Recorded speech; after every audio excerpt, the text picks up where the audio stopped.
Shall I start? All right, great, wonderful.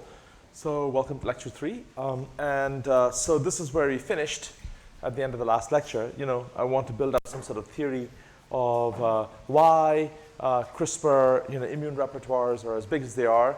And then in the second part of today's lecture, we'll discuss, well, if they become bigger, then there's more of an autoimmune risk. So how do you mitigate that? We'll discuss things like that. And at the end of the lecture, we said, well, the kind of thing you want to do is to probably maximize your probability of survival. At least that's the way one would usually talk about these things. And so what's that? I prefer to think about it as 1 minus the probability of death.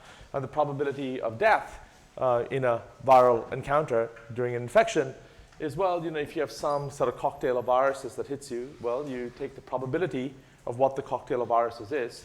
You multiply by the probability that the individual has a particular spacer repertoire. So this distribution you can think of as describing the population, right? There'll be different individuals with different spacer repertoires, and this so if you multiply by the population size, it tells you the fraction that has each different kind of spacer repertoire. So you multiply those two, so you have that. And then you say, well, given the spacer repertoire, there's some statistical process that produces Cas complexes that actually affect the cleaving of phage. So, well, you got to write down what the distribution of the Cas complexes is, given the spacer distribution. And again, if you have a very large bacterial population, you can think about for all the bacteria that have a particular spacer repertoire S, this Q times that number tells you the fraction that have a particular Cas complex repertoire. And then given the Cas complex repertoire, there's some probability that it successfully clears the phage versus not. Everything is probabilistic, everything is stochastic here. Because, well, just because you happen to have a couple of Cases with the correct spacer doesn't mean they'll necessarily meet the virus, right, that they could miss. Or even if they miss, there are many processes involved in the binding, which are, it's sort of chemistry, right? I mean, there's some binding, there's some activation function, the thing gets knocked about, it may succeed, may not succeed, etc. So there's some activation function. And so what we're going to do is we're going to talk about all of these things, and I'm going to try as hard as I can to make this as simple as possible. We can certainly study this whole thing numerically, but I want to get a qualitative insight, so I want to sort of boil this down to the essence of the problem, and then try to see if I can get an insight from that. So that's my goal, so I'm really going to try to simplify this as much as possible. The first thing I want to discuss is the detection probability, alpha, and that's not so easy to simplify, so to speak. Well, it is easy to simplify, I guess. So there are experiments that show that, so alpha has many, well, I will simplify it. So the precise form of this function depends on the specific Cas machinery. So alpha depends on which Cas. So there are many different kinds of Cas proteins, and different bacteria use different ones, so it kind of depends on details. But in general, you need a critical number, DC, to cleave, to detect efficiently, to cleave efficiently. So this is an empirical statement. I can't justify to you completely why there is a sort of threshold like that. Maybe there's some cooperativity. It's sort of unclear exactly why. But nevertheless, we're going to, and DC, I don't know, is in the range 10 to 100, depending who you ask, which experiment you're talking about, which Cas system it is. So there's some range over which this is. And 100 is a lot, right? That's like a tenth of the number of Cas proteins you're going to have, or roughly of that order. 10 is not so many, but 100 is a lot. So there's some people talk about a fairly wide range of this kind of numbers. And so we're going to model this. So our technique is going to be, we're going to look at each of these phenomena, and then we're going to sort of build a mathematical model of it that's supposed to capture what we think is the essence. It's of course not going to capture the details, right? But we're hoping that the exact details don't matter for the phenomenon that we want. And then we'll later check if that kind of thing is true. So one possibility is to take alpha of D to be, so alpha of D equals the detection probability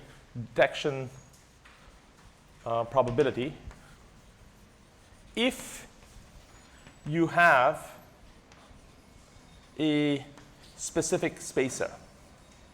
So one of the approximations I'm making here is I'm assuming that we have the same function for all spacers.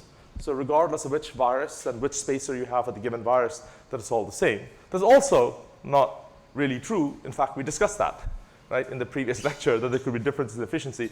So we're going to elide those differences also. These are all things clearly that you can modify, right? You can have a virus-dependent and spacer-dependent kind of thing, but I'm not doing that because if I do that, I need to know something about that, if possible, from the data. And we don't have any information really about it from the data, so I have to make something up anyway as a model. And for the moment, we should start with the minimal thing and then go up from there. So that's the philosophy of this thing. So the first thing we can do is just imagine that it's a step function, so that it's really not very effective below DC. In fact, it doesn't work, and it goes better. And if you feel embarrassed that that's too much of a coarse kind of modeling, then you can do this. You can do something that looks more sort of Hill function-like. DC to the H, and so H is like a cooperativity index. And as you know, cooperativity, as you know, as I take H to infinity, this will become a step function. So, well, there you go, okay? So this is a sort of smoother version of things. So there could, of course, also be additional innate mechanisms. Indeed, there are innate mechanisms of defense. So innate mechanisms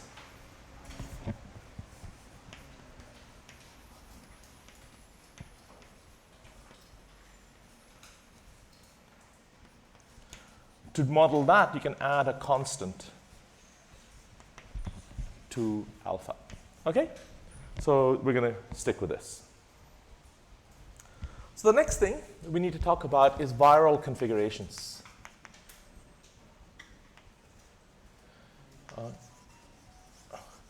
Now the challenge with talking about viral configurations is that so little is known about the statistics of infections in the real world, certainly especially for bacteria. You know, there's been essentially no study. So what we're going to assume is that infections are rare.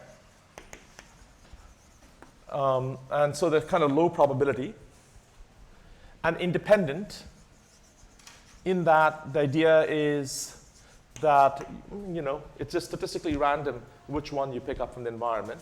Of course, that need not be true. It could depend upon which, you know, piece of the environment you're sitting in. There could be more virus of this kind here versus there. It could be seasonal. If you're E. coli, if you're in the gut, you're going to face a different set of threats than if you're in the soil. You know, there are, of course, things like that. But we're going to say that over a longer period of time, if you think sort of over, you know, a longer period of time where you sort of explore the environments, it's kind of roughly even.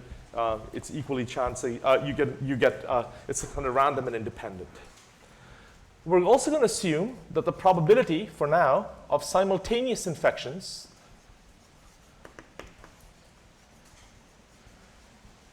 is small. And it probably is small. You know, how often do we get sick with 8 viruses at the same time? It's not that often, right? You know, if that happens, you're very likely to die, actually, because it's very difficult to manage that. Occasionally, it does happen. You get co-infections of different kinds. But it's kind of rare, so, well, let's just assume for the moment that it's rare. And rare is going to mean that this is going to allow me to simplify to say V has a single non-zero entry. So I didn't even need to do this stupid vector notation. I could have just said, just tell me which virus you have, right? I could have just used an index. So as you can see, I'm just sort of simplifying this to what I hope are the basics, right? But I'm writing down the full formalism here because I don't know which of these assumptions is actually correct. And I want to illustrate that if you had a more complicated situation in real life, there's nothing stopping you from analyzing that, right? You can sort of set this up and study the statistics and all of that. It's just that we don't really know, so I'm going to make some minimal assumptions. I keep emphasizing this because theorists often function in a state of ignorance, right? There's just lots of stuff that you need for your modeling that you don't know, that hasn't been measured. So you have to make an educated guess and move along, but then you have to be very clear about what guesses you've made, because those are all the points where things can be refined, something can be wrong, you know, things like this. The next thing I'm going to assume is that viruses are diverse.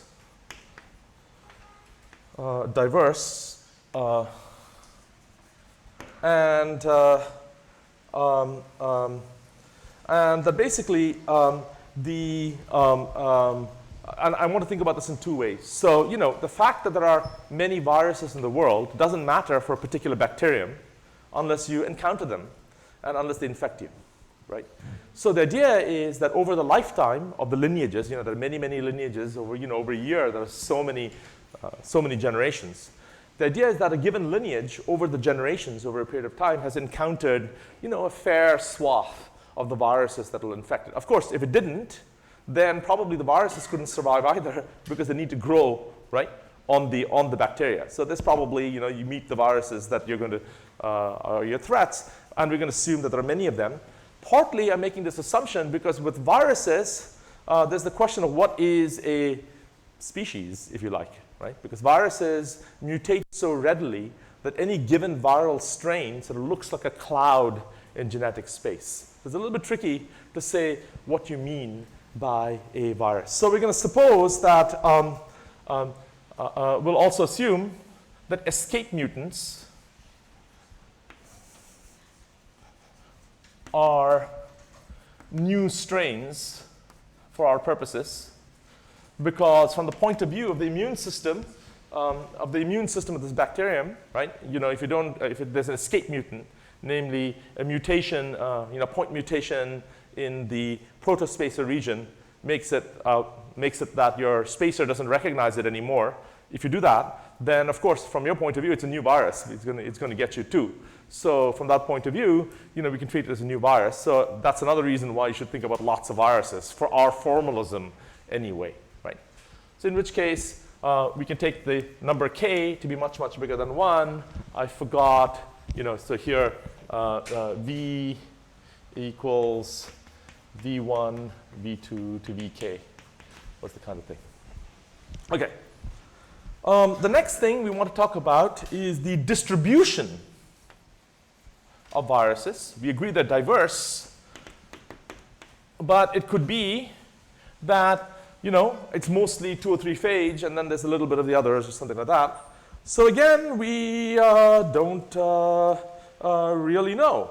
So the distribution of the virome is basically, essentially completely unknown. So we're going to make the minimal assumption and assume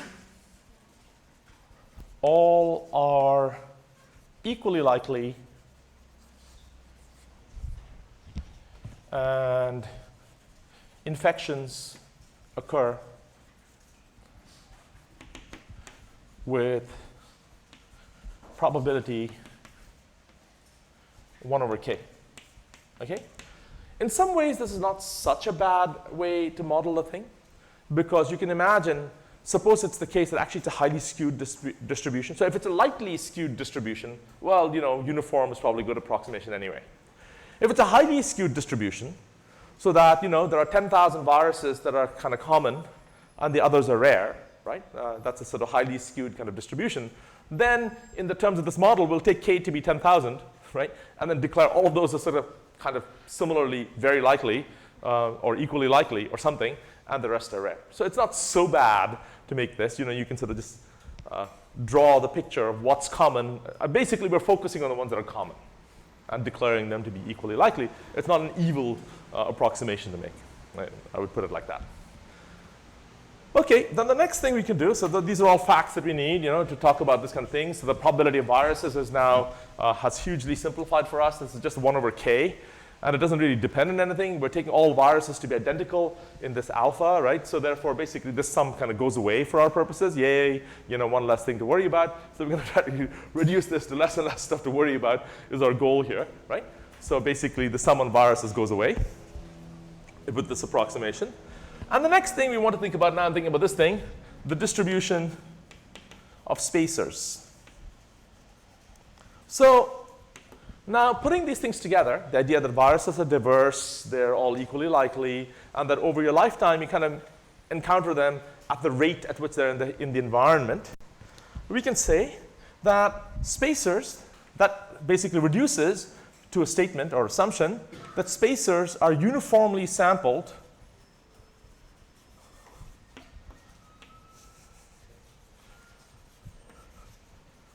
from the phage distribution. So if it's uniform, well, there you go, except that, you have to be, then why isn't it just that you have just one of each spacer, one spacer for each, phage? Well, it's because, you see, the actual size of the CRISPR cassette, the number of CRISPR spacers you're going to keep, we've already said, is not that big. It's going to be much smaller than the number of phage. So it's going to be a statistical sample any individual has. So you're going to have, there are k things in the world that you encounter over many lineages. And the assumption here is that any given bacterium has a sample, a random sample of L from them. Now, there are various ways in which this could be problematic, right? One way this could be problematic is maybe there are conserved regions in the genomes of many viruses, and then it's likely that you keep them, right? That everybody has that. So it's not actually statistically random. And it could also be that there are correlations in the way these things get sampled, right? So if you sample this, it primes the acquisition of that. So there are many ways in which this could be not quite a good assumption that the sampling is uniform from the space of viruses, right? Another reason why there's an issue here with the way I'm talking about this is that viruses evolve quickly. So it's slightly unclear what you mean by uniformly sampling from the space of viruses, because the space of viruses is moving around, because it's evolving in response to the immune systems. Through selection. And so there's some issue here about exactly what this means. But we're taking some sort of static snapshot at the current moment, which is slightly incompatible with the idea, of the virus is evolving, but we're going to just go ahead and suppose it's uniformly sampled. Okay, so this is a slightly loose point in the modeling, which we have to keep in mind. It would be better if we had a nice co-evolutionary system, and we were thinking that the spacer distribution kind of lags behind the distribution of viruses. The viruses is now here, the viruses are here, they're cloud, if you like, in genomic space. The spacers have a sort of tailing end, and with the old viruses a little bit, the old spacers are lagging a little further away from this cloud, and the recent spacers are closer to this cloud. So there's some distance, and then we have to also remember that when spacers bind to viruses, as we will see, you often don't actually need a perfect match. A certain number of mismatches are allowed. So you should really think about each of these spacers as a detector that implements a kind of ball in shape space, right? So you want those balls, or the union of those balls, to kind of overlap the actual cloud. So that's moving one step further. We'll talk about that kind of thing more when we talk about olfaction actually in a bit. But we'll just go with this. So all of that is to say that if you wanted to be more sophisticated, you could. So, but let's do the baseline model, and then I'll leave you guys to work out the more sophisticated model, which nobody's done. Okay, so that's that. So that means, so this means that assuming these kinds of random encounters,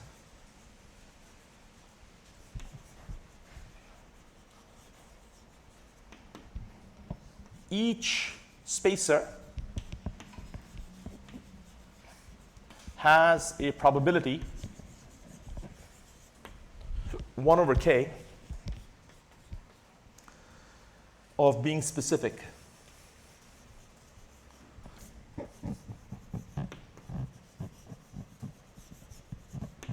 For a given virus. Now, since the size of the CRISPR cassette is much, much less than k, so I should have said here that I have it here. L is the size of the CRISPR locus, or the sum total of the size of the CRISPR loci. Since L is much less than k, we can expect a given bacterium, a given prokaryote, to have only 1 or 0 specific spacers. Basically, statistically, it's just unlikely that you're going to wind up with 2 spacers. It could happen, but it's a rare event, right? So we can approximate this as being 1 or 0, which means that Si is equal to 0 or 1. So in these vectors, you can think about these little vectors as having 0s or 1s for each one of the different kinds of spacers. Okay? So I'm going to apply all of these simplifications to this model. And we could go through term by term and apply these simplifications. But it's actually easier just to keep these points in mind. Just write down what the answer is, just because it's just multiplication probabilities. You'll see now it's really easy. I've simplified it to the extent that we can actually write this on the blackboard. And if we do that,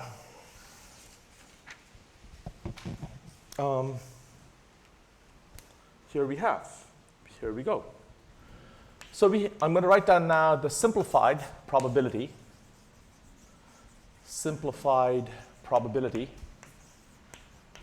of a successful immune response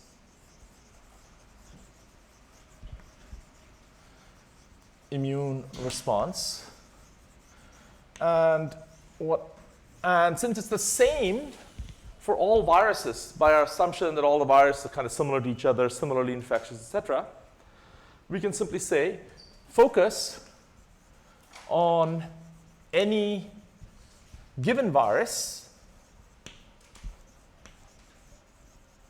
since all are the same in our treatment. Right? So this is the kind of thing that, when you say this kind of stuff, if you write a paper and the paper rightly goes to a biologist to review, right? They will start complaining about all of this because they'll say, well, obviously all viruses are not the same, right?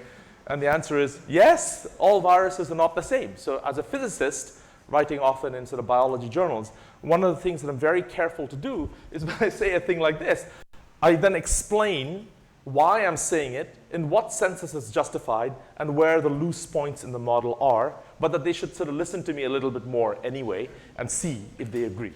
Right? So that's just advice for anybody who's coming from a sort of mathematical or engineering or physics background, writing in biology journals. You really have to know the biology details, even though I'm sort of playing fast and furious with this stuff, right? You really have to know the details and convince the biologist reading your paper that you actually know the details, but you're choosing to ignore them for some reason. Otherwise, they will have no confidence in your result. Right? Okay, so that's just a comment. So now, with all of these sort of perhaps extreme simplifications, the probability of survival is still 1 minus the probability of death. And so since I'm now talking about a single virus and they're all the same, well, it depends whether or not I have a spacer or I don't have a spacer. If I don't have a spacer, the chances are you're going to die. Let's leave out the innate immunity for a moment, right? So then you have P naught equals probability of 0 spacers. So SI, if you like, for this virus is 0. Or you may have 1 spacer. And if you have 1 spacer, then there's some distribution which we need to work out. Probability of D complexes from being made. So the idea here is that your CRISPR cassette contains L things. It's just that all but one of them are not relevant for this particular virus.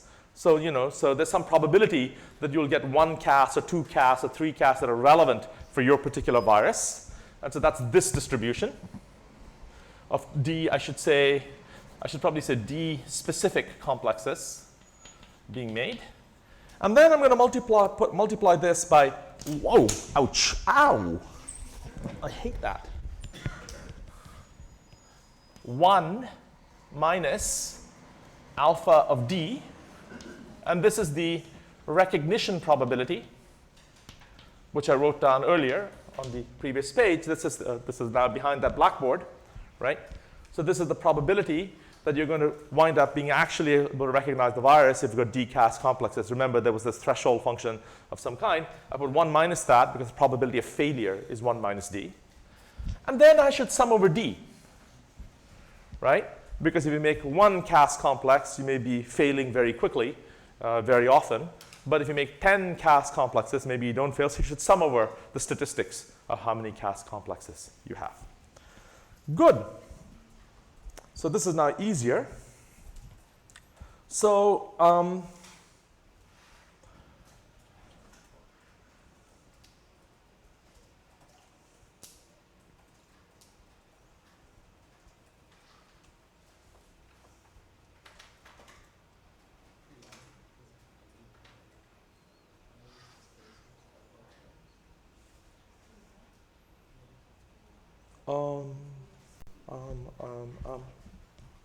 okay. So next, I'm going to write down. So I'm going to start working out all these terms. I'm going to write out P naught, P1, Q of D. I'm going to sort of work all of these terms out one by one. We'll put it all together. And then we're going to maximize the probability of survival with respect to L and see what we get. That's the goal. So first, let's work out what is the probability P naught, the probability that you have no specific spacer. No specific spacer. So to have no specific spacer, I can look at one particular spacer in the cassette. And there's a probability 1 over k that it's good. So the probability that it isn't good is 1 minus 1 over k. And to have no specific spacer, all of them must be incorrect. So I have 1 minus 1 over k raised to the power L. Now, this I can write when, if k is large, it's approximately equal to e to the minus L over k. So I'm going to write it like that. Okay, because I know k is much, much bigger than L. Next, I'm now going to massage the survival probability to look a little nicer for me in terms of this quantity. And then we will work on the other terms here. So the survival probability I now write is equal to, it's given by this expression. And so I'm going to write this as 1 minus P naught plus sum on D. And the probability of having one spacer is 1 minus the probability of having 0 spacers. That's, of course, a little bit of a lie, because you could have 2 or 3 or 4 spacers. But we already agreed that that probability is small. So this is approximately true. I should probably put this approximate, because I've sort of done this approximately. So this is approximately P1. OK, so now I don't have to calculate P1, Q of D. And now doing a little bit of algebra, let's just see. There's a 1 minus P naught here, and there's a 1 minus P naught here. So I can pull those out. And P naught is 1 minus e to the minus L over k. So I can pull all of those out and have a 1 plus a sum on all of the different numbers of possible complexes, 1 minus alpha of d, q of d. And, we can take alpha of d according to how we wish to think to be d to the h. We don't really know how much cooperativity there is, but we can put something there. We can try our analysis for different values of h, small h versus large h. You can do that kind of thing, and you can vary what DC is and see how this depends. Does it depend strongly on this threshold or not strongly on this threshold? And of course, as h goes to infinity, this is simply the theta function, d minus dc, and the step function of that kind. OK. So we're nearly there. Where is the eraser? Oh.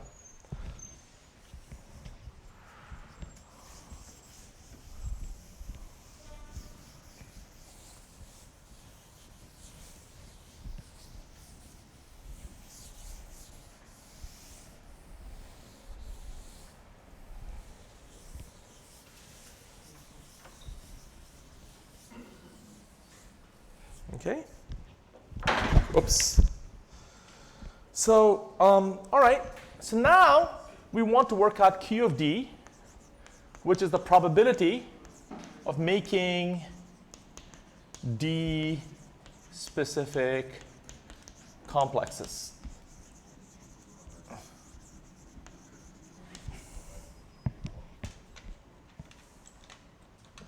So let's visualize the process like this.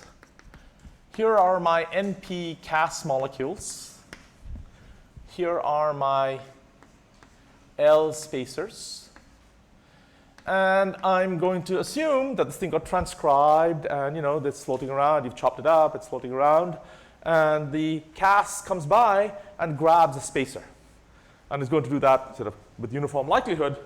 So you may have a pattern where this one chooses this one chooses this one also chooses this one chooses this one chooses this, and this. Yeah, no, it doesn't. It can't choose two. You know, it goes like that, right?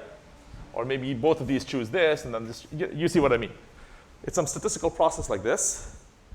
So in other words, each Cas chooses a spacer randomly. So this, of course, we can work out, just sort of binomials. So basically, on average, clearly,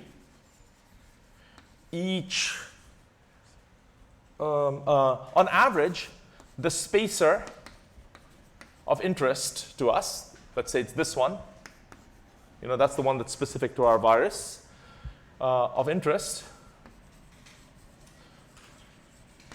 gets L over NP, NP over L complexes.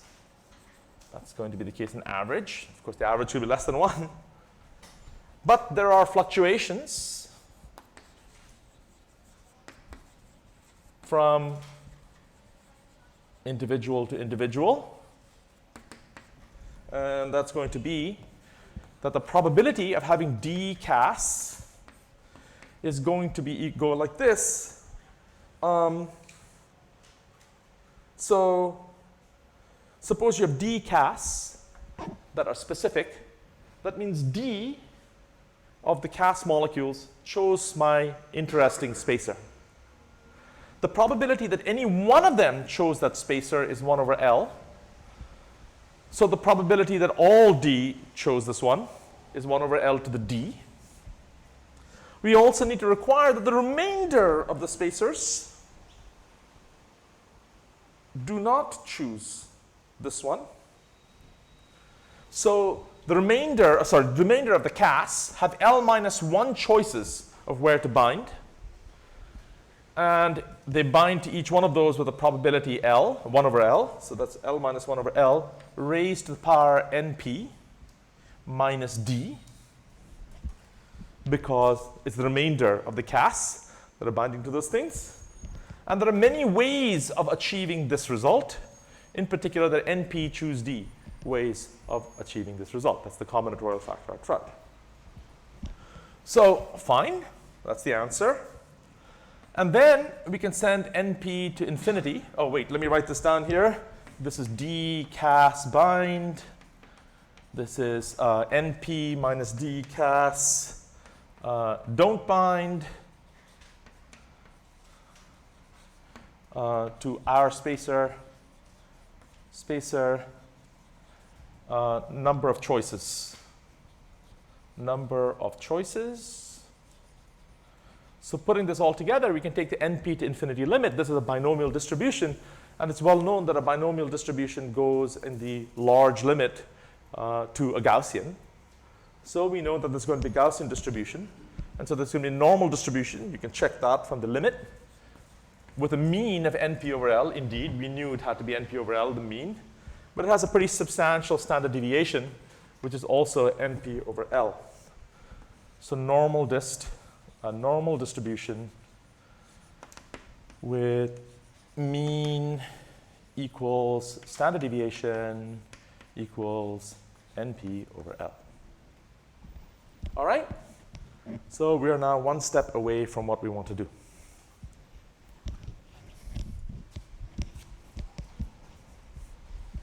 Can I erase this?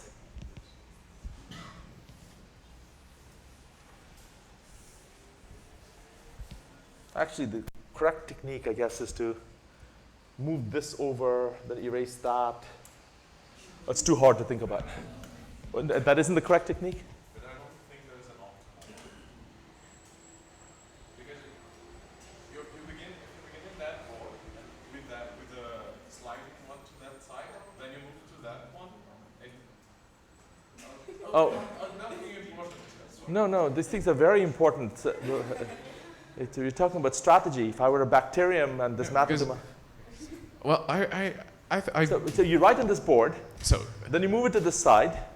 no, I think you should begin with the sliding board, slide it to that This side, side, right and on begin, and right there. And then move it to you this. move it, yes, move to the sliding one, which is Right- there. right there. Right there. Then and move then it over. Yes. And then you move there. No, The strategy you want is you always want to be displaying the board you just wrote on. So the one you want to erase is the Yes. one that was 2 steps ago. So that would have been, I think. No, there isn't. So there isn't a perfect strategy.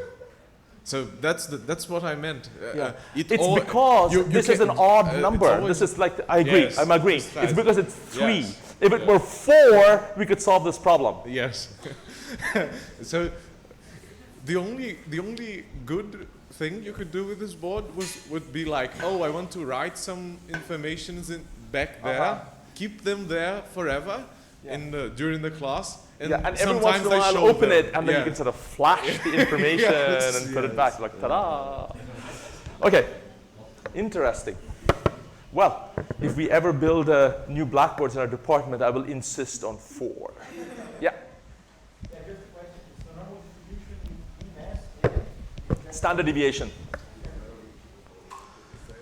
Okay, so finally, we optimize. Remember, our goal here is to ask the question, how many spacers should you keep? And remember, we started by posing the puzzle. On the one hand, it looks like you have too few, right? I mean, you could remember thousands of viruses, but you remember a few hundred or a few tens or something like this.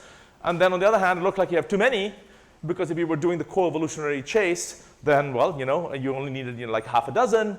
And so the idea was, well, let's think about CRISPR not for the co-evolutionary chase, but as a long-term memory, and that's what we've been trying to analyze.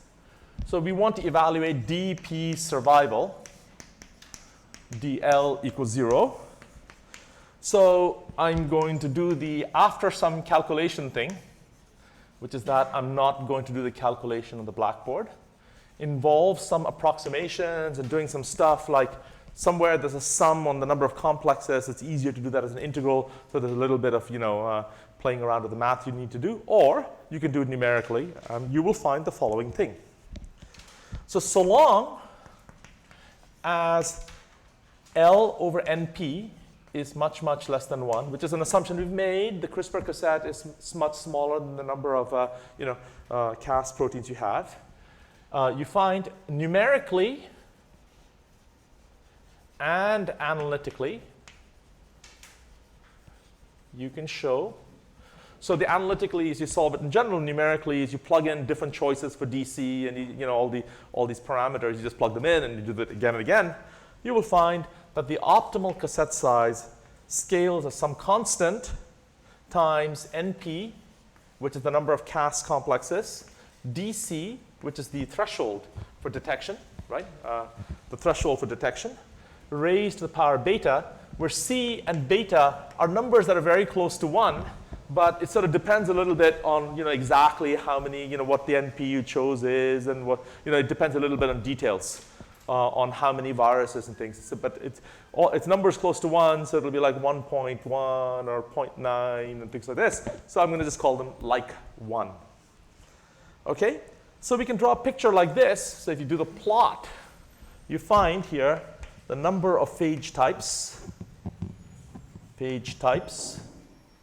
And here you have a repertoire size. And we're going to do a heat map, which is hard to do on the blackboard like this, of P survival. So it'll turn out, of course, as you increase the number of phage, you're less likely to survive.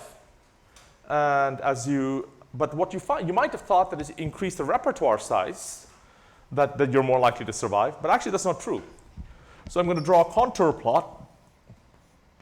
You get high survival here.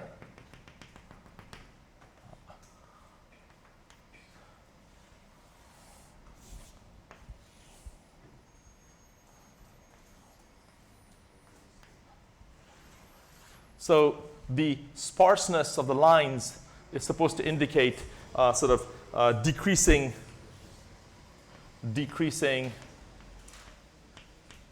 P survival. So the interesting thing here is, so this plot is drawn here roughly, let's say, okay, so if I make this around 60 or so, then this is plot drawn for about NP of about 700, let's say for alpha D being a theta function, for example, D minus DC, and let's say DC, I don't know, like 10, okay, ballpark numbers. So what you see is that, okay, I don't know how many viruses there are, but you're going to find that no matter how many viruses there are, the peak, if I cut this way, the peak probability of survival is along this line here, around NP equals 60, around about cassette size of 60, right? So, of course, if there are fewer viruses, you're more likely to survive. Of course, if there are more viruses, you're less likely to survive, right? Or more viral types. But it's still the case. It's still the case that you should have a cassette size of about 60 in this case, right? So pretty cool, because you might not have expected this to happen. And why does it happen? So you can analyze the equations for a while, and you see that what's happening here is a trade-off. Of course, if you have too few, if your CRISPR cassette size is too small, you're not, you don't keep enough memory to pick off all the viruses. But if it's too big, because you have a bound on the number of Cas proteins, you don't make enough, because the statistics of the fluctuations in the in how you produce the Cas complexes, you just don't make enough to efficiently clear the virus, because there's this kind of threshold-like behavior in the system. So that's why you get this kind of optimal size, which is pretty cool. So then if you say, let's estimate the best operating range. So very often when I do theoretical work in this kind of area, rather than saying that the optimum is X, I'll say the operating range is X, right? Should be X. What I mean by that, when I write things like that, is that I actually have many uncertainties from the experiments, right? There are either large error bars, or we have no information, we have to make educated guesses. So you should report your result with that sense of uncertainty about what it is that you actually mean. You can't predict an optimum because there's not the data available for that. Also, let's just be clear that different bacteria may have different parameters, there's lots of stuff going on here. So the right thing to do is to sort of predict an operating range. Right? It should be in this ballpark.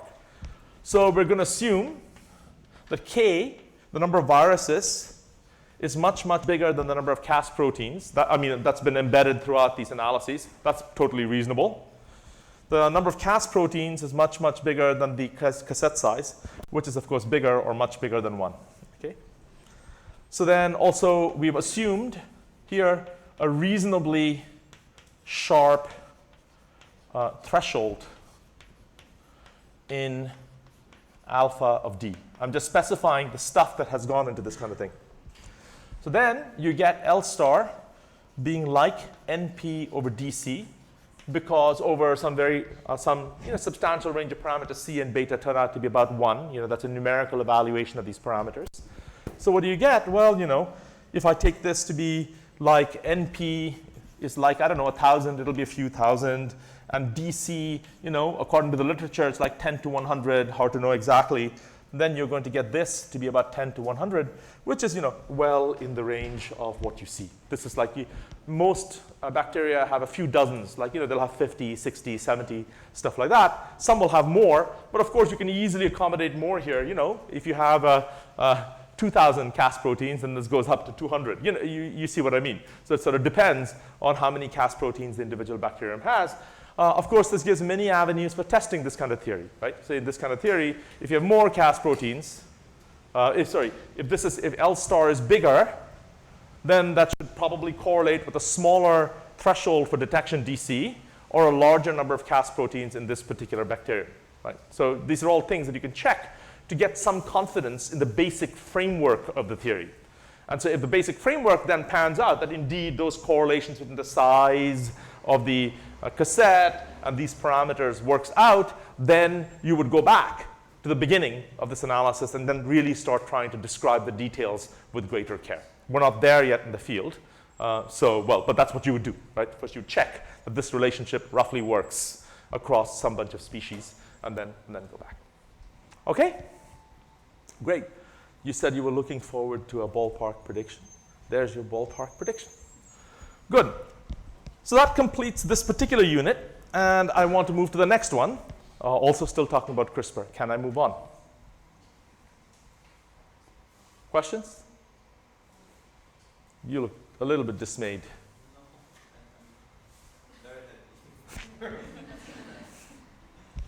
Okay. I really like these kinds of analyses. So a lot of the work I've done has been actually in neuroscience. And you know, these systems are sufficiently complicated that I don't expect to precisely describe, I don't know, the eye of the cat or the guinea pig. But very often, if you look across species, you'll find that there's sort of operating points. Like, for example, one of my own favorite papers of myself is, so it turns out that in your eye, there are dark spot detectors and bright spot detectors. These are called off cells and on cells. Now, a notable fact that came to light, let's say about 20 years ago, is that actually there are more dark spot detectors, more off cells than on cells. And if you look, you know, in mouse, rat, cat, rabbit, human, you know, you can keep guinea pig, you know, you can keep going across species. You would say it's ballpark like 2-to-1 dark spot detectors, 2-to-1. Well, you know, for cat, it's more like 1.3. And for, I don't know, I think for primates, it's closer to 2. But, you know, overall, let's say it's 1.7 times as many. Kind of odd, right? Why would you spend more money on detecting dark spots in your eye? And then, you know, there were studies in cortex. If you put things into cortex and measure in cortex, there are more actually dark spot responding cells in the visual cortex. And then if you analyze human behavior by getting people to do tasks, you're better at spotting the dark spots, right? Basically, those kinds of things. So it's sort of cool. So the question arose, actually this was I think, it was one of the first projects I worked on in neuroscience. So the question is, that's weird. Why would you do that? Because usually, you know, when you talk about dark and light, it's yin and yang, equal and opposite. You know, God separated light from the darkness, but they're supposed to be equal. You know, this kind of thing. So why would you have more dark spot detectors? So in an analysis, so there's a paper I once wrote in which you analyze the statistics of light in the natural world. And it turns out that it's highly skewed. It's low peak and long tail.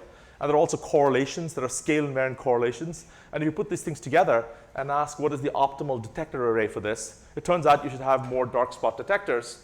But of course, you can't make a precise prediction because when you're doing the calculation, you make various approximations, you idealize the responses of neurons, So the net effect is you can say the ballpark, right? And so at the ballpark, the mean turns out to be around 1.7. There's some range, so, you know, along the range of what you see in the different animals. Right? So I love that kind of analysis because, you know, you can get confidence from from something that's sort of roughly true across many species, and then try to explain the thing that's roughly true, right? And so there's an art to this. Because it's very unlike what you would do in physics, because in physics it's like, well, this thing is 1.238695. Please explain the 1.238. So you have this precision. So there's an art to being able to describe approximate truths mathematically. And so that's what I'm trying to emphasize here. Because I think in many ways, for understanding a scientist, that's actually even more important than explaining, I don't know, why E. coli has a cassette of exactly this size. You know, I probably don't really care, right? But I sort of care why it's around this size across different bacteria. So I'm trying to convey the art of quantitative modeling of kind of approximate truths is really what this is supposed to be about. Okay? What's that? All right. So I'm going to move on to the next piece of this. With, how much time do I have left? 40 minutes. We are going to do this quickly. So next, I want to talk about autoimmunity and CRISPR repertoire scaling. So as you'll see, in this sequence of lectures, each lecture dives a little bit more deeply both into the details of the phenomena and a little bit more deeply into the biology of the phenomenon. So in new sciences, that's often the case. You first do the approximate thing, then you refine it, then you refine it, and each time you do that, you have to add more of the subtlety and detail of the system. So this time we're going to add just a little bit more. And actually, what I'm going to tell you now is the state of the art, as in this is a paper that from my group that came out 4 months ago. And so this, as you'll see, you will agree that there is a ton left to do. Right? It's not satisfactory, the state we're at. So that's up to you to go on to the next stages. Okay? So above, what we did here, we gave a sort of statistical theory that matched the typical operating point for the bacteria. But individual species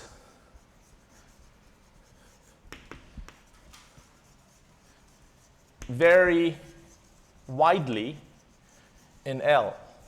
So you will find species that even in the wild, tend to have about 10, 15, 20 spacer types, right? So this is the repertoire size. And you'll find ones that have hundreds. So you might be led to think, what's going on? Not what's going on. So what determines, what kind of repertoire you might have to have? Why don't they all, all agree to keep a few thousand Cas proteins? That's true for all cells. They're all roughly the same size. Why don't they all do this, right? Right. So what are the considerations? So one thing to keep in mind is that adaptive immunity is dangerous. It sounds like a great thing because you can go after the viruses and stuff. But in fact, an adaptive immune system could target the self. Okay? So, and actually, there are various mechanisms for blocking some forms of autoimmunity. So, for example, bacterial cells, at least some bacterial cells, will have mechanisms for preventing CRISPR from grabbing the self DNA, right? Because if you're just grabbing DNA, hey, there's a piece of DNA, you could chop that. So there are ways of preventing this, and there are sort of molecular mechanisms like that we haven't discussed. So instead today, I want to discuss what I'll call heterologous autoimmunity. And by heterologous autoimmunity, this is a term we're trying to get people to use. We mean foreign spacers that you get from something else target the self. And I'm going to try to argue that mitigating the risk of self-targeting because you've acquired a spacer from something else also informs the way, the size of the CRISPR repertoire and the way in which it's organized. So that's what we're going to go after next. That's a good term. What's that? The term is good. This is due to, I should say, this is work with, this is Han-Rong Chen, who came up with this term. And when the moment he put that term in the title abstract, I said, this paper is going to get published. Having that good catchphrase makes a difference. Another catchphrase I liked in some paper I wrote on visual perception of textures is variance is salience. And the moment we came up with that, I said, this paper will get published. There's an element of advertisement right in science. So this is Han-Rong Chen, Andreas Meyer. He's in Singapore. He's now in England. And me. So this is from Current Biology a few months ago, 2022. OK. OK, so the first thing I want to ask is this a real risk? Because once you've said it, you would think it's obvious. Why don't people think about this? Right? Because I haven't seen any papers on this. So is this a real risk?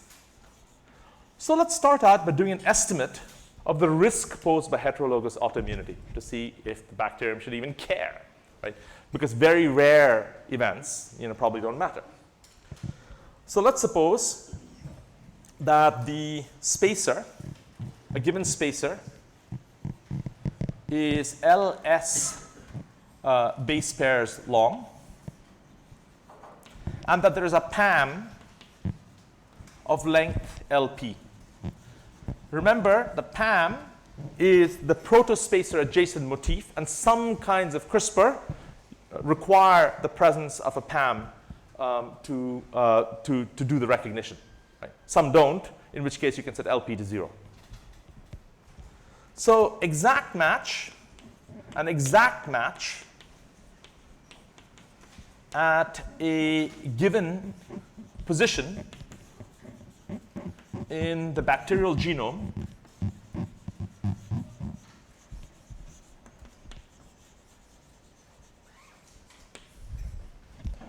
requires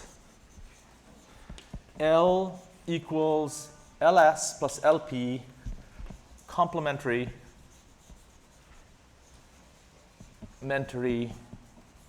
nucleotides. So let's just work out the probability that you're going to find such a match.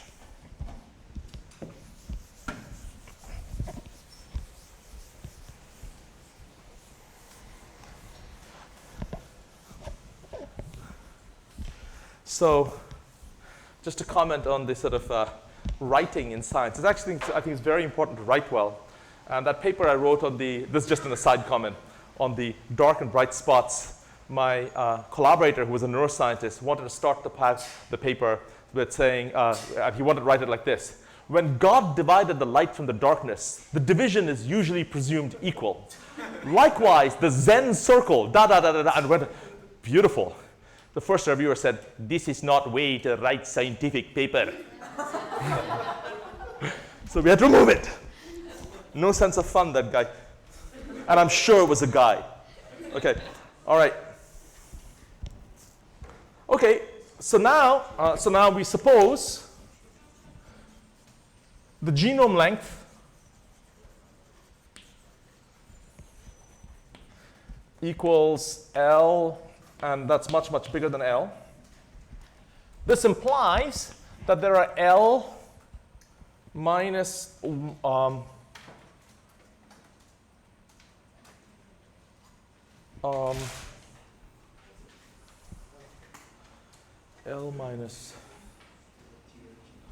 L minus little l plus 1 approximately equal to L starting positions for a match. Okay? So let's ignore for now nucleotide biases, by which I mean, so if you look at the genomes of bacteria and of viruses, you'll find that it's not true that all the nucleotides are equally used. There are some biases, and this could affect this calculation. So indeed, for example, when you write a paper like this, first I'm going to ignore the nucleotide biases and make an estimate, and then you have to write, of course there are nucleotide biases, look in the supplementary information, and we'll show you that that actually makes the problem worse, right? I mean, or makes it more interesting or something else. So you have to sort of do this kind of backup of every statement. It's like a law court, right? So I'm going to show you that somewhere in the supplement there is something like that. But if you ignore nucleotide biases, then the probability of an exact match of a given spacer in the genome is equal to, let's call that P naught. It's going to be the length of the genome times 4 to the minus L, with L equals LS plus LP.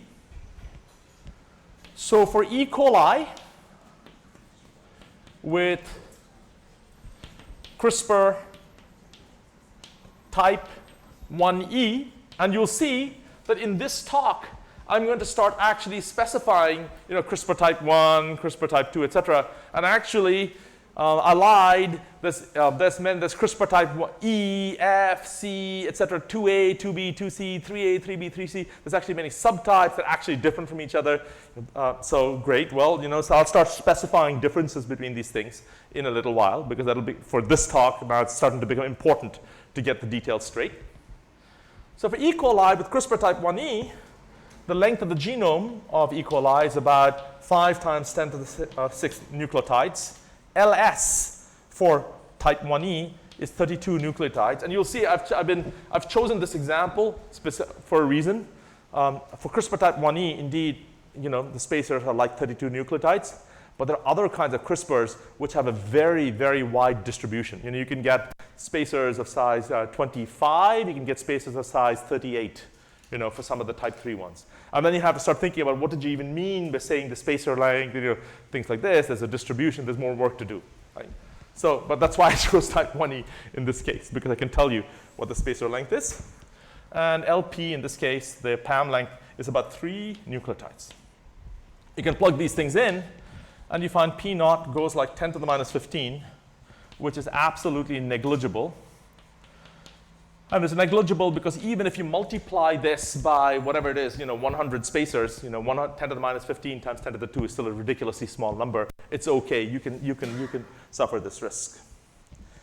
So you might think, great, well, then this is a useless thing to think about. Heterologous autoimmunity is not relevant. However, we have forgotten one thing, which I also didn't talk about before, is that CRISPR actually tolerates some mismatches. And the mismatches can be, in some ways, position, nucleotide dependent, etc. Okay? So I'm going to put down some facts about these mismatches. And we're going to then include those mismatches in our estimate of the risk. And you'll see that you can clearly, if you're going to allow mismatches, then it's going to increase the risk because you don't have to match 32 things. Right? You have to match fewer things. But let's just figure out exactly how big that is.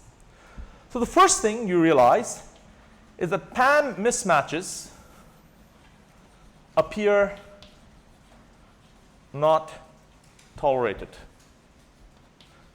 So, maybe they are tolerated, but they're not tolerated very much, or at least so the experiments basically say they're not tolerated. That probably means that not very much tolerated at all. Okay, so we'll just take it to be not tolerated. So a detail that we will ignore is that PAM distal, meaning far away mismatches, are more tolerated.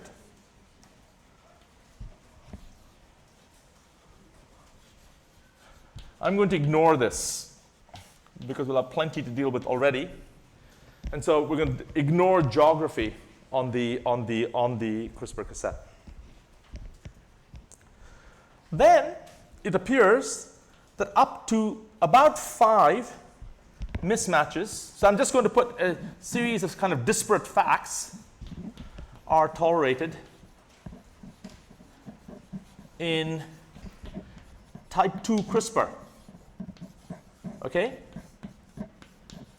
So I'm putting it like this because the information is only now coming in, so it's kind of sparse, and you take what you can get from the experiments. And there are statements in the literature saying, type 2 tolerates about 5 mismatches. Here's my evidence. By the by, this kind of fact about mismatch tolerance in CRISPR is also really important biotechnology.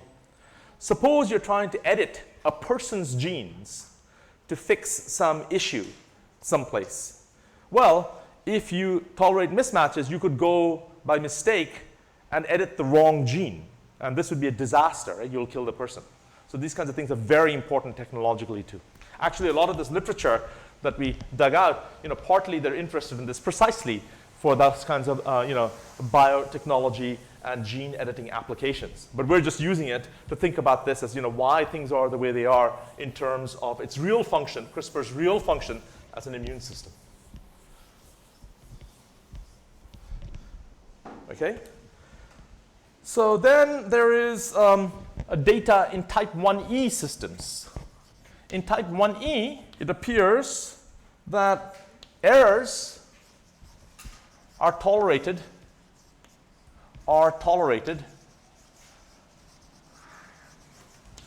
at specific positions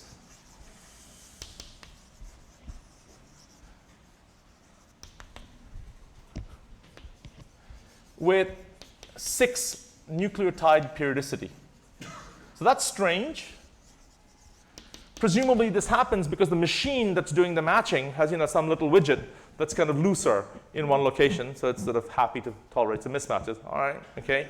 Apparently this can happen. And it's also the case that partial matches can trigger primed acquisition,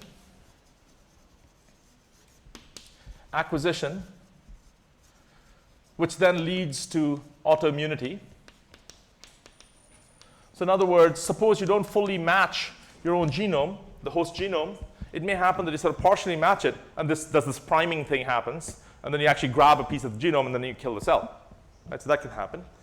So, so this can, apparently, this can happen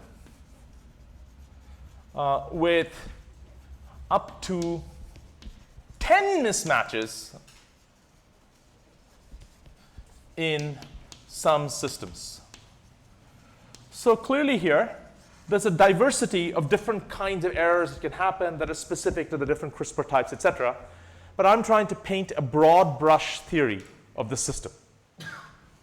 So we're going to model this as follows. So this is a broad brush model. And if the broad brush model works, then of course you want to go back around the outside and get the details somewhat better fixed on a CRISPR type by CRISPR type basis. So we're going to allow fixed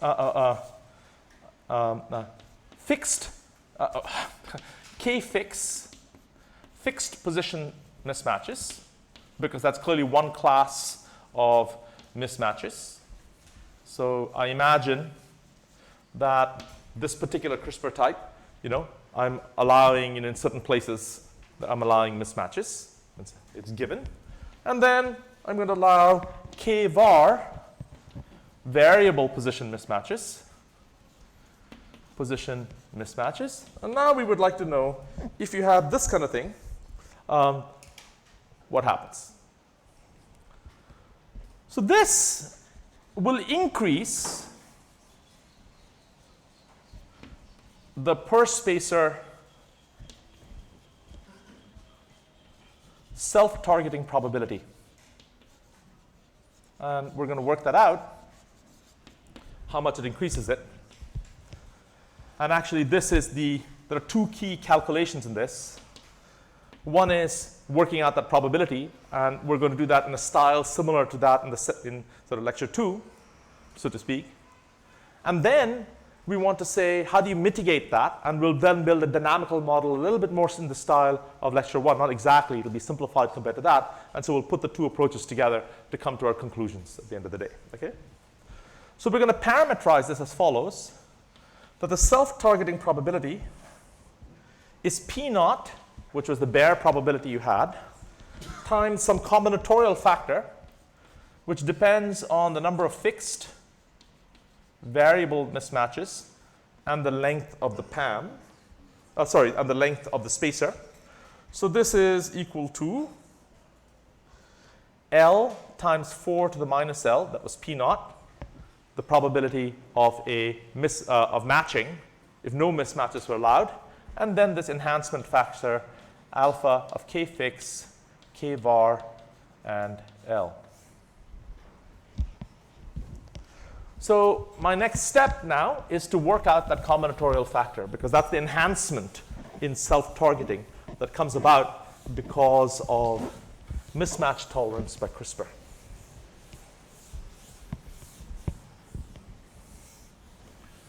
Okay. So let's work out alpha. Okay? So we already have the following parameters. We have genome length equals L,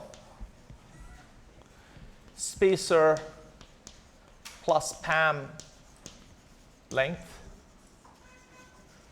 equals L. Assume both sequences are random.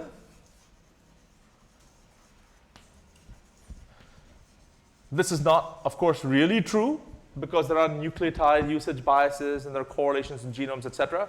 So you do this kind of analysis, and then you sort of go off and do a side check that adding correlations, etc., doesn't change things too much. Or you can just do the real problem. But then if you do the real problem, you've got to worry about what the correlations and nucleotide biases are, possibly on a species-by-species basis. Right?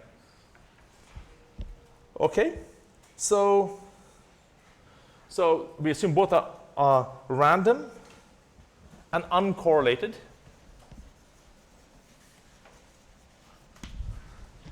With nucleotide frequencies of a quarter.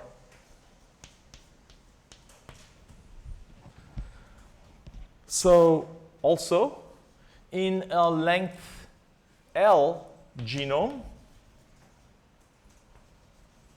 as we said earlier, there are L minus L plus 1 about L starting positions. Okay? That's my phone. Okay. I should probably turn that off anyway.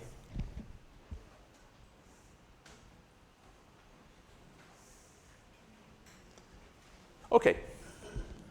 So now, the matching probability at each position depends on the number and nature of mismatches. So let's start working on that.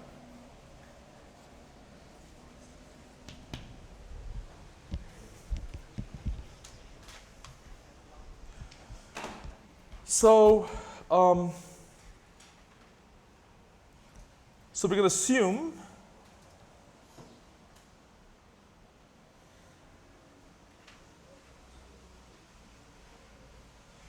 okay. So let's write out the probability that we have at least one alignment that works within the genome.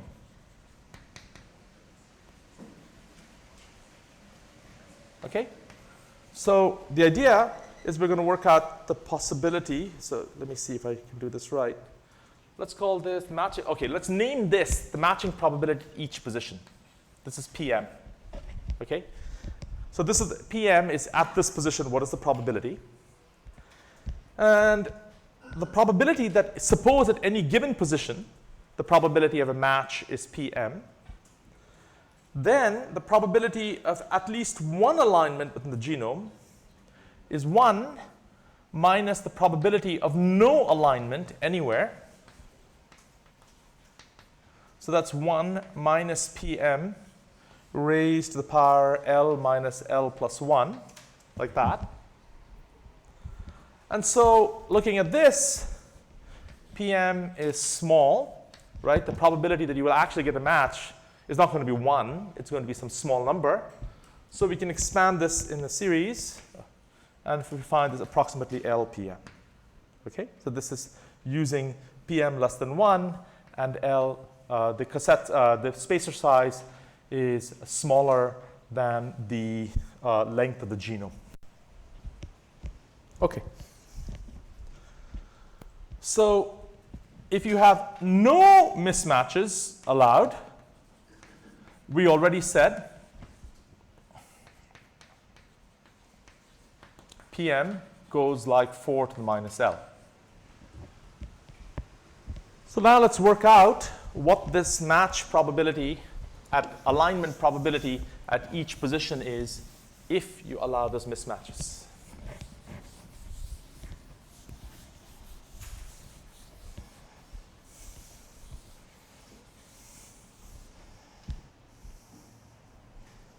Okay. So first, if I think about fixed position mismatches,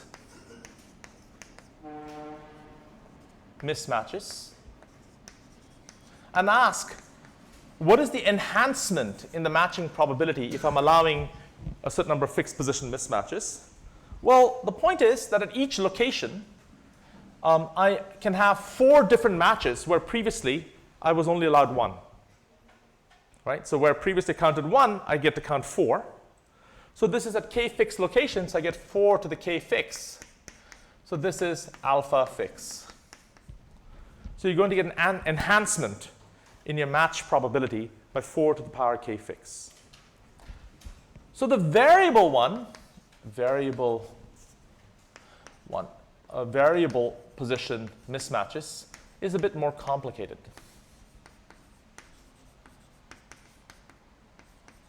So let's work that out next. So let's see. So alpha variable, I'm going to write down a formula, and then I'm going to explain the formula. Right? So you might have naively thought that the answer is, well, it's if you have a certain number of variable mismatches. So naively, here the naive guess you would have made is that you get to pick, L k variable mismatches, locations from L, which is the spacer length, and then you multiply this by 4 times k var because you've got 4 things that you can do instead of 1 at each location. So that's a little bit wrong. So let's correct it in the following way.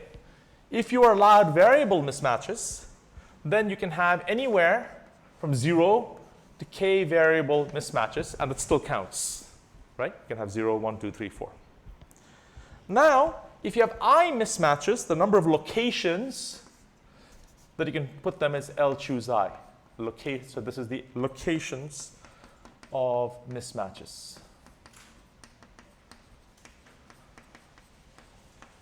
So this is a number of mismatches. And now the thing is what to multiply this by, and I'm going to assert that this is 3 to the I, not 4 to the I.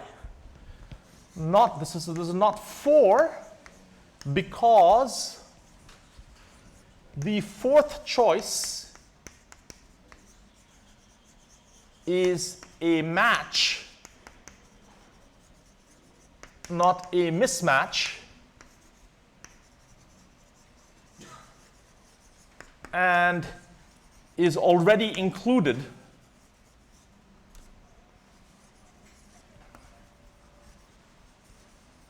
in the I minus 1 case.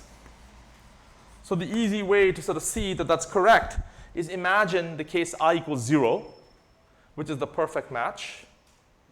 And then imagine the case I equals 1, which is 1 mismatch. So I'm going to look at the mismatches at this location. I can put 3 wrong nucleotides. They're all mismatches. So that's the 3. But the 4th one is the correct nucleotide and is a match. So you already counted it in the I equals 0 case. So you shouldn't count 4. It's only 3. And then you can simply go through like this then iterate from there. And this will work out. Okay? So that's that. So now I'm going to say, I'm going to pick the biggest term in this just to keep the calculation easy and because these things are exponentially bigger. And the biggest term here is L choose k var, 3 to the k var. And because it's all exponentials, that's going to be the one that dominates. So we'll keep that and treat that mainly. So now we combine these 2 terms. And you get alpha of k fix, k var, and L is equal to 4 to the k fix. Remember, this is the enhancement factor that comes about because you've got many choices for the way to do the match. So it's 4 to the k fix. And now I have to remember that from this L, I should remove k fix because I've already accounted for the mismatches in the k fixed locations. I'm just worrying about variable mismatches in all the other locations, right? So it's L minus k fix. Then I get to put k var here. And then I get 3 to the k var. Excellent. So how much time do we have? We have 10 minutes. So now I'm going to assemble the whole thing. And we are very close to establishing that this is a real threat. So this means that the self-targeting probability is equal to alpha of K fix, K var, L multiplying P naught. Let's write that out. So from here, we get, so I'm going to write this as alpha times, this arguments here, times 4 to the minus L times L. And it will be nice to summarize this as 4 times, L times 4 to the minus L effective. So L effective is like the log base 4 of this thing. And that's because, effectively what's happening is it's as if the spacer is shorter. And so we're trying to work out, given all the combinatorics and probabilities, what is the effective length of the spacer? And it's clearly going to be shorter, right, in effect. So we'll work that out.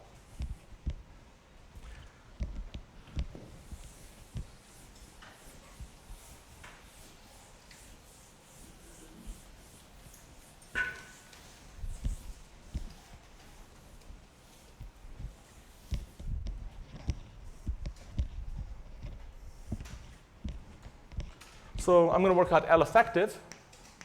So L effective is equal to L minus the log base 4 of alpha of K fix and all of that. Wait, I don't need this parentheses. It's a log base 4 of alpha of all this stuff.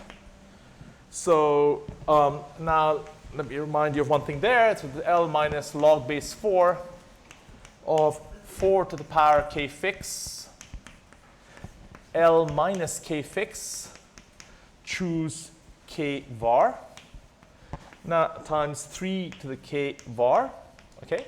Now this thing is approximately L minus K fix raised to the power K var. So that's the case because, we're assuming that if L minus K fix is much bigger than K var, then, if you look at this combinatorics, it's going to be approximately, you can you're picking K var locations, call them 5. You can pick the 5 locations from anywhere amongst L minus K fix. So this is approximately the case, with some small details different, with some minus 1s here, minus 2s there. But for our purposes, this will do at the level we're doing this. And so you get the answer that the effective length is equal to L minus K fix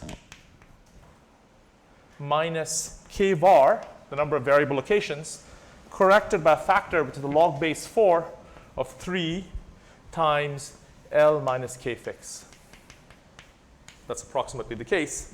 So let's plug in some numbers. We'll do E. coli. So L is 5 times 10 to the 6th nucleotides. That's the genome size. The spacer size is 32 nucleotides plus 3 nucleotides for the PAM, which gives you 35 nucleotides. Hey Nathan, how are you? K fix is equal to 5 and K var is equal to 5. So you can plug all of this in, and L effective turns out to be about, 13.8, about 14. It's much, much smaller. This made a huge, huge difference to your ability to do these matchings. And that leads to a P self-targeting of about 10 to the minus 3, which is a real threat. So it's partly, you might say, well, it's a 1 in 1,000 chance. But when you do population dynamics, something that's a 1 in 1,000 chance, you amplify through 10 generations, and this is a huge effect on the population growth. Right? So this is a big thing. So I think I've justified to you that we should worry, or the bacterium should worry. Okay. So then we can say, okay, great. So the bacterium will surely worry about this. Evolution will worry about this, and will select organizations for the genome which are mitigate this risk. If you're going to have, wait, this should have been a point here, not 138. So if you're going to have CRISPR, you're going to have ways of mitigating this risk.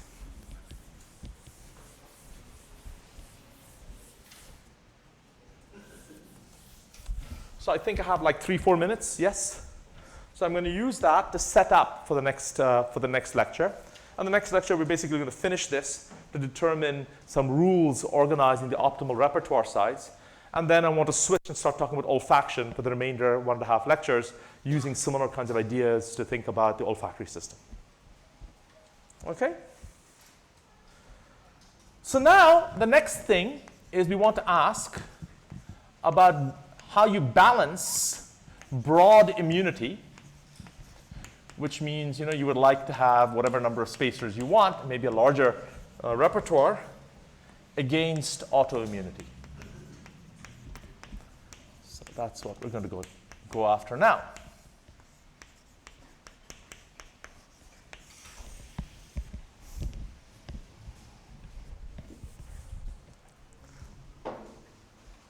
Okay. So the idea, generally speaking, that you would look at this, it's clearly the length of the spacer that somehow controls your risk. So given the fact that we've realized that the length of the spacer controls your autoimmune risk, you would think that there ought to be an association between shorter spacers and smaller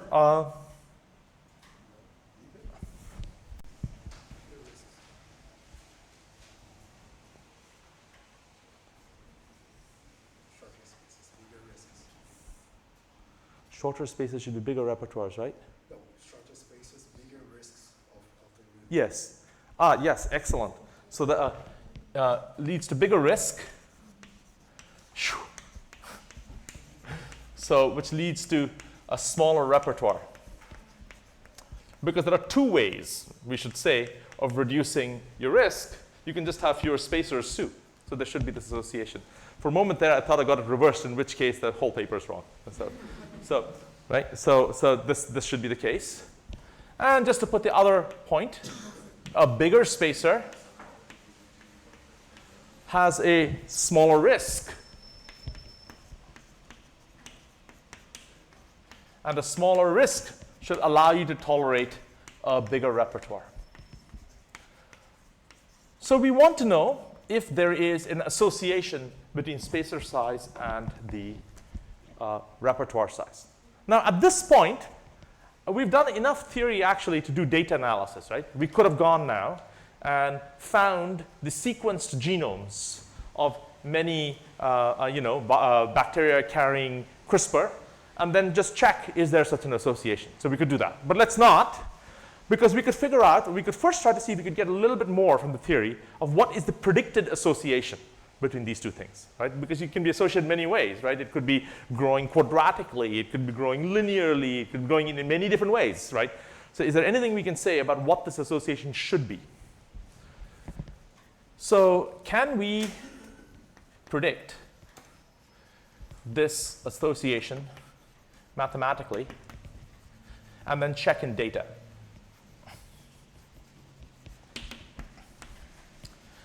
So one reason to do that first, to get the theory done first, is as follows. So one style of doing theory is that you check for what's there in the data, and then you proceed to build a model of it. Personally, I find it less satisfying, given the sort of physics style, why is something happening? And I would prefer to have some principle I've just stated. You should balance broad immunity against autoimmunity. I would love it if I could massage that principle into a prediction and then check the prediction. Right? That would just feel like, I understood something. It isn't that I cheated myself. I saw this in the data. So, if you find that this is linearly, spacer length is linearly dependent on the repertoire size in the data, I'm going to make up a theory that matches that, right? Because, I should. Right? I'd rather have said, here's the principle. I've made up a theory, and does it succeed or fail? So we're going to try for that kind of analysis. Am I out of time, by any chance? Okay, in that case, this is a perfect time. I had planned it exactly to stop here. Yeah, indeed it is. So tomorrow I will set up, basically, what I'm going to do is I'm going to set up a simple model of population growth. So here's what we're going to do. We're going to work out the probability of a successful defense and the probability of having autoimmunity. So these are the two things you want to thing. So there are many ways in which you could do this. You could say, well, they should be equal. You could come up with other things. But I'm going to do this in the following way. I'm going to set up a small kind of a model of population growth in a fluctuating environment. So we're going to imagine you have a population of these bacteria. They're just floating around. Every once in a while, they're attacked with some probability Q by some viruses. Oh, wow. OK, so if you're attacked with a probability Q, your population is going to decline because some of you are going to die off. But some of you will live because you've got CRISPR. So what's going to happen is there's going to be this boom-bust thing where in epochs where you don't have viral attack, you'll grow rapidly. Then you have an attack, you'll decline. But because of CRISPR, you don't die off very sharply. Then you'll go up and down and up and down. And we'll work out the long-term growth rate. Right? And then we'll say, well, a possible figure of merit for how well the system is performing is maximize the long-term growth rate. And then that will give us a balance between the risk of autoimmunity and the benefits of having CRISPR, and we'll evaluate that. So that's what we're going to try to do. OK.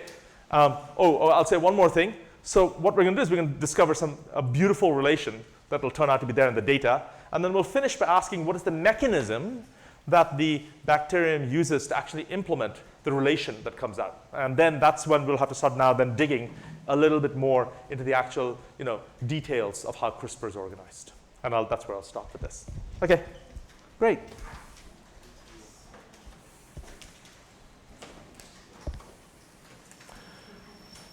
Hey. I forgot my ticket.